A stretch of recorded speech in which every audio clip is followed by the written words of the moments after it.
Hey everyone, Tony D and Little Joan here on a Piney podcast. This is take two. Little Joan saw a cat outside and went bananas. I have to do this take again. All right. So first up, the beer virus, 424, and I believe like 22 is the death rate. 0.9 is the transmission rate, which is the new number Phil is obsessed with. The only other beer virus news is Atlas Gym. Atlas Gym. A judge ruled that they can open with some restrictions, but the gym is like, F you, we want to open. Look, there is nothing in New Jersey law or in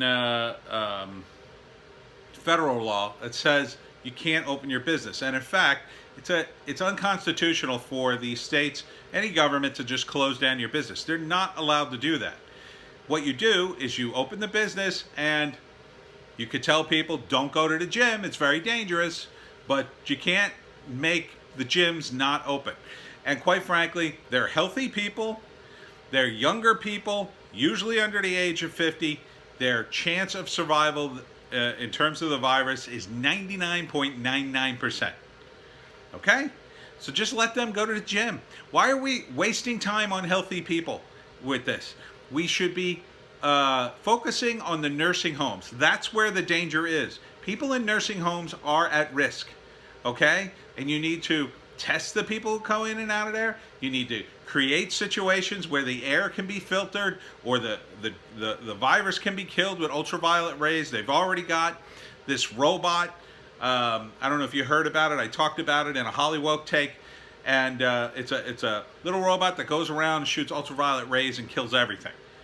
That's what people should be looking into. They should be looking into having every nursing home have 3 or 4 of these robots running around constantly, burning off all the germs. Burning the germs off the old people all day long, 24/7. That's what we should have. That's where the money should go. That's where the effort should go. It should not be in punishing healthy people who probably cannot get the virus. Okay? And they're certainly not going to die from it unless they have an underlying medical condition. So can we please focus on what's important on this? And could you please stop mentioning in the comments that I want to go to birthday sushi? I want to go to birthday sushi because my survival rate, even over the age of 50, is 98.4. Okay? Those are odds. I'll take my chances with those kinds of odds for sushi. If I told you, hey, you can go to the casino and there's a game, there's a 98.4% chance you'll win. But if you lose, you die. But you could, bet whatever you want. You could literally bet all your money. Would you go? I think you would. I think you would go, and I think you would bet all your money. And I think you would double and double and double it again. I think you would. Just saying. So, the way the system works like this. Atlas Gym, by the way, was told by a judge they could reopen with restrictions. They said no, they don't want any restrictions. And here's why. Here's why I think they don't want any restrictions. First off, it's illegal for a government to close down a business. They're not allowed to. Unless they pass a law that's saying the business is illegal, or here's the new rules of businesses, and you got to follow these rules or whatever, there's no constitutional way you could just shut down a business arbitrarily. Okay? And we all know they're not going to pass a new law just to close down gyms. Who knows? They might have. They might have during the height of this whole thing. Certainly not now. We're talking healthy people going to a gym. The way this works is the gym opens and you don't have to go. If healthy people want to go, that's fine. If a virus spreads because they didn't take any precautions, sue them. Sue them if you think they're at fault. I don't think you have much of a chance of winning, but you could. And as far as old people getting the virus, those are the people that need to take precautions. Those are the people that can't see really anybody unless they're masked up and socially distanced. Okay? That's the way it works. That's the way. The vulnerable people are the people who have to take all the precautions. Okay? If you're allergic to peanuts, you don't shut down all the peanut factories and wall them off from the people who aren't allergic to peanuts. You tell the peanut allergy people, don't go to the peanut farm. Don't go to places where there's peanuts. Now you might put a warning. You might put a warning on your product or on your business. We have peanuts here. We have peanuts in our food, but you don't shut off things that have nothing to do with peanuts. Okay? That's the way it works. You take your risk.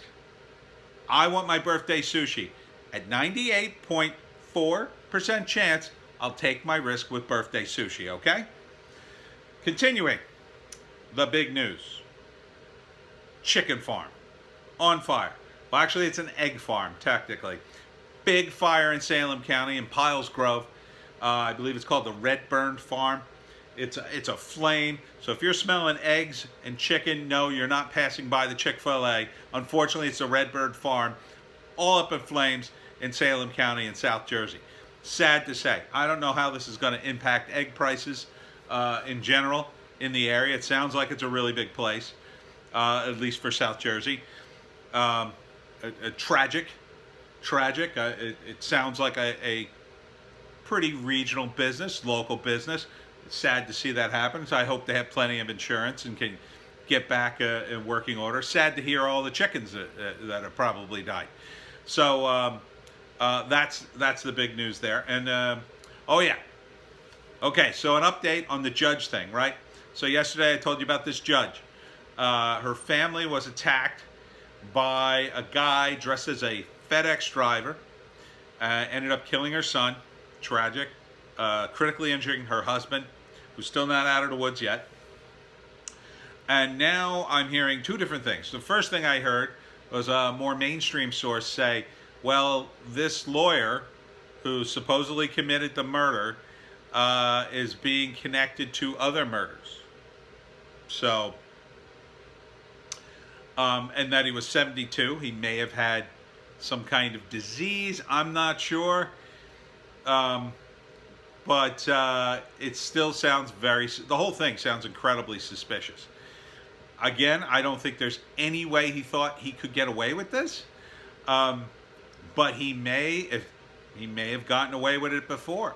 He's being connected to other murders. Now, again, if this is a setup, this could be an opportunity to connect other murders to him that either were setups or, will help sell this murder.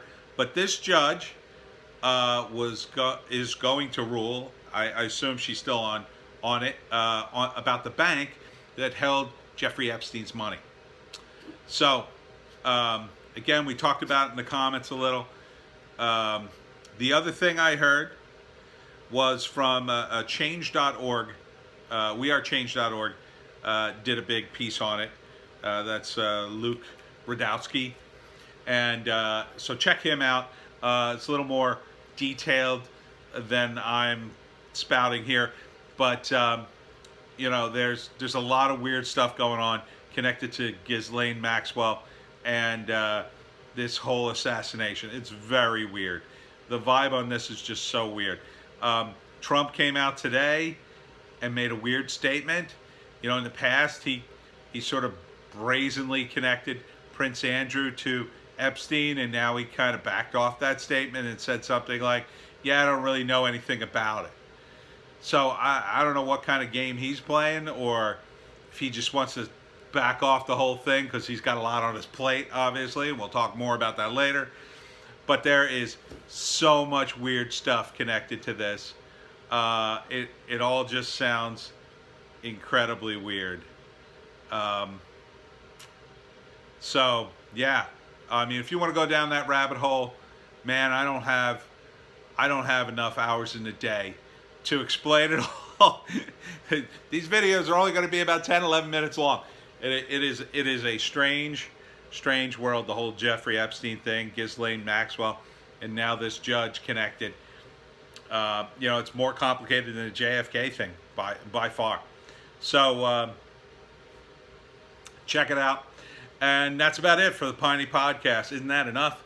Isn't that enough? Chicken farms and gyms and beer virus and Jeffrey Epstein. And I got a lot to talk about in the other videos. So we'll see you next time on the Piney podcast.